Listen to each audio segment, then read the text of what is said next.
Hey, today I'm going to give you a quick lesson on how to make matcha, Japanese ceremonial powdered tea.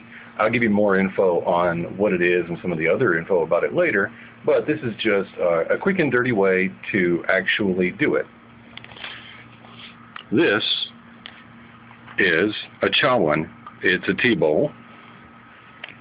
This is a chazen. It's a bamboo whisk used to whisk the tea. I'll show you that.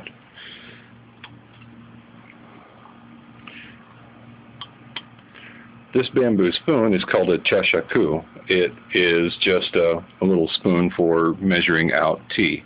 And this lovely green stuff is actual matcha tea powder. Matcha tea powder is special stuff. You're not steeping it. All you're doing is actually taking the powder, putting it in the bowl, pouring some water on it, and whisking it so that it's suspended in the hot water. Now, I'm going to show you the absolute basics of this process without going into any real ceremony. I have already run this through a strainer so it won't be clumping up.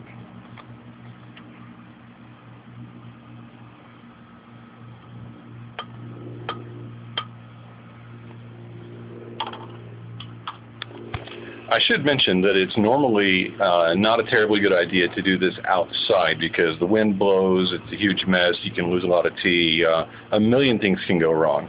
But we're taking a few precautions to minimize our losses here.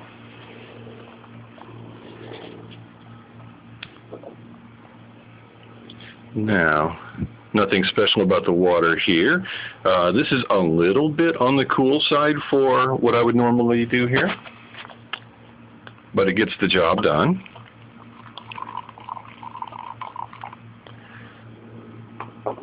And now I'm going to hand the camera over to someone who's helping me out here so that I can use both hands. If you'll just keep this bowl in the frame for a moment. All you do is whisk it. Normally you don't pick it up and move it around like that. I'm just hoping to get some of it in the video. And also I want to show what happens if you don't whisk it with great care. See those big giant bubbles in there? If you do this in public, people are going to take issue with that. Normally what you do is you whisk it gently but swiftly in kind of an M shape. This will cause the tea to suspend up into the water without making big giant bubbles, and it will create a nice foamy kind of cappuccino-like consistency, and there will be lots and lots and lots of tiny bubbles and little medium-sized bubbles. And you just give it a chance to get suspended. There are different techniques, and if you take a look here, you can see no really giant bubbles. This passes basic inspection.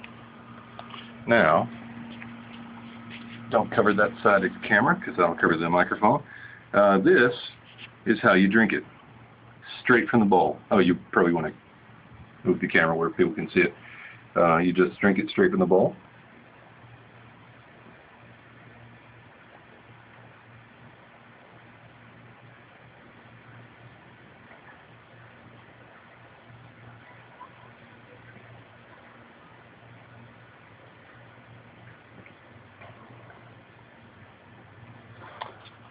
And these are the absolute basics of how to make matcha.